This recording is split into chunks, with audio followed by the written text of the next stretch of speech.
নারীর মর্যাদা প্রতিষ্ঠিত করার জন্য আমাদের একান্ত কর্তব্য।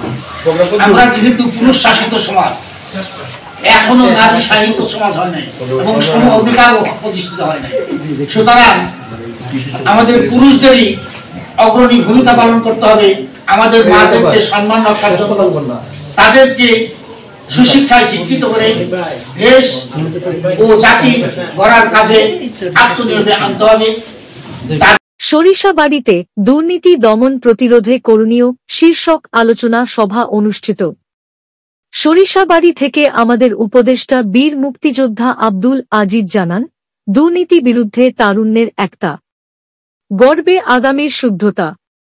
এই প্রতিপাদ্যকে সামনে রেখে জামালপুর জেলার সরিষাবাড়ী উপজেলা প্রশাসন ও উপজেলা দুর্নীতি প্রতিরোধ কমিটির আয়োজনে দুর্নীতি দমন প্রতিরোধে করণীয় শীর্ষক আলোচনা সভা অনুষ্ঠিত হয়েছে।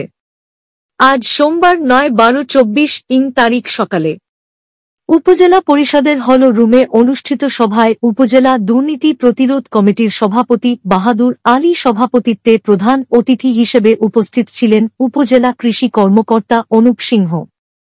বিশেষ অতিথি হিসেবে উপস্থিত ছিলেন সরিষাবাড়ী থানার অফিসার ইনচার্জ চাঁদ মিয়া।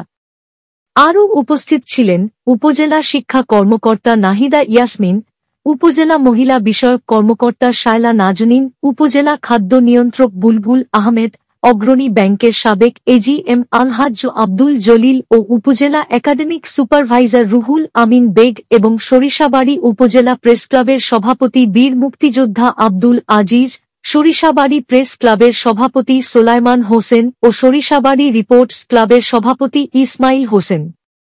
এছাড়াও বিভিন্ন দপ্তর প্রধান, শিক্ষা প্রতিষ্ঠানের শিক্ষকগণ ছাড়াও গণ্যমান্য ব্যক্তিবর্গ উপস্থিত ছিলেন। সভায় উপস্থিত বক্তাগণ অত্যন্ত খোলামেলা প্রাণবন্ত আলোচনার মাধ্যমে নিজেদের পরিবার, সমাজ, অফিস, আদালত সব স্থানে আত্মশুদ্ধির মাধ্যমে দুর্নীতির বিরুদ্ধে প্রতিরোধ গড়ে তুলতে অঙ্গীকার ব্যক্ত করে বক্তব্য প্রদান করেন। এ বিষয়ে সবাইকে নিজ নিজ অবস্থান থেকে কার্যকরী ভূমিকা পালন করার আহ্বান জানান।